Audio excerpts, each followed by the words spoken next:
Luiz Henrique Mandetta foi demitido do cargo de ministro da Saúde. Ele e Bolsonaro divergiam em vários aspectos em relação ao combate ao coronavírus no país, e toda essa situação gerou um desgaste enorme que ficou ainda mais evidente nos últimos dias.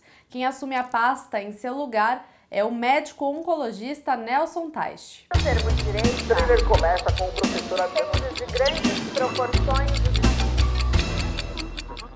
O presidente Jair Bolsonaro oficializou a demissão do então ministro da Saúde, Luiz Henrique Mandetta, que conduziu todas as estratégias de combate ao coronavírus no país desde a chegada do vírus por aqui. Agora há pouco terminei uma reunião com o ministro Mandetta, aproximadamente 30 minutos, e discutimos a situação atual do Ministério, bem como da pandemia. Uma conversa bastante produtiva, muito cordial, onde nós selamos um ciclo no Ministério da Saúde. Ele se prontificou, como era esperado da minha parte, a participar de uma transição a mais tranquila possível, com maior riqueza de detalhes que se possa oferecer, e em comum acordo, mas o termo técnico não é esse, eu o exonero do Ministério nas próximas horas. Foi realmente um divórcio consensual, porque acima de mim, como presidente, e dele como ainda ministro, está a saúde do povo brasileiro. A vida, para todos nós, está em primeiro lugar.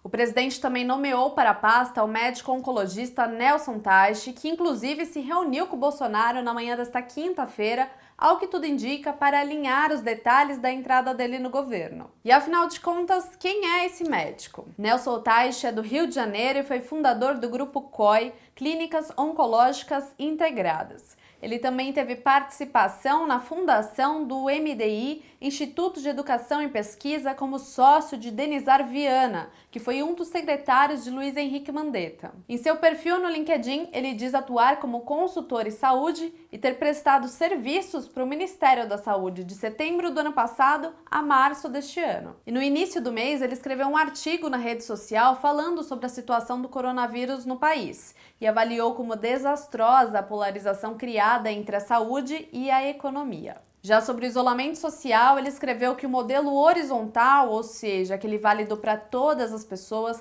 foi a melhor estratégia adotada para o momento. E aqui é interessante ressaltar que esse foi um dos principais pontos de atrito entre o então ministro da Saúde e o presidente da República, já que Mandetta defendia que as pessoas ficassem em casa e Bolsonaro queria a retomada da normalidade, deixando de quarentena apenas as pessoas do grupo de risco. E hoje, ao lado do presidente Jair Bolsonaro, Nelson Teich tocou nesses pontos que eu acabei de citar para justificar como ele vai conduzir as estratégias do Ministério da Saúde daqui para frente. Dá uma olhada. Pessoal, boa tarde. Primeiro eu quero agradecer ao presidente a oportunidade de estar aqui, de assumir o Ministério num momento tão importante da saúde no país. Para mim é uma honra estar aqui para ajudar o país e as pessoas. Vou colocar algumas coisas que são importantes, que a gente discutiu aqui, em relação a pontos que podem ser polêmicos e que a gente vai discutir. A primeira coisa é a parte do distanciamento, do isolamento. O que acontece? Não vai haver qualquer definição brusca, radical do que vai acontecer. O que é fundamental hoje? É que a gente tenha informação cada vez maior sobre o que acontece com as pessoas com cada ação que é tomada. Como a gente tem pouca informação, como é tudo muito confuso, a gente começa a tratar a ideia como se fosse fato e começa a trabalhar cada decisão como se fosse um tudo ou nada, e não é nada disso. O que é fundamental é que a gente consiga enxergar aquela informação que a gente tem até ontem, decidir qual é a melhor ação, entender o momento e seguir nesse caminho de definir qual a melhor forma de isolamento, distanciamento. O que é fundamental é que isso seja cada vez mais, a gente vai falar nisso o tempo todo, que isso cada vez mais seja baseado em informação sólida. Quanto menos informação você tem, mais aquilo é discutido na emoção. Isso não leva a nada, porque isso é absolutamente ineficiente. A segunda coisa, eu até escrevi isso recentemente num artigo, é a gente discutir saúde e economia. Isso é muito ruim, porque, na verdade, essas coisas elas não competem entre si. Elas são completamente complementares. Quando você polariza uma coisa dessa, você começa a tratar como se fosse pessoas versus dinheiro, o bem versus o mal, empregos versus pessoas doentes. E não é nada disso. Hoje em dia, a gente tem uma discussão na área de saúde, que são os determinantes sociais da saúde. O que traz saúde para uma sociedade? Um deles é cuidado em saúde, mas entre os outros você tem estabilidade econômica, educação, entre outros. E uma coisa importante do desenvolvimento econômico é que ele arrasta as outras coisas.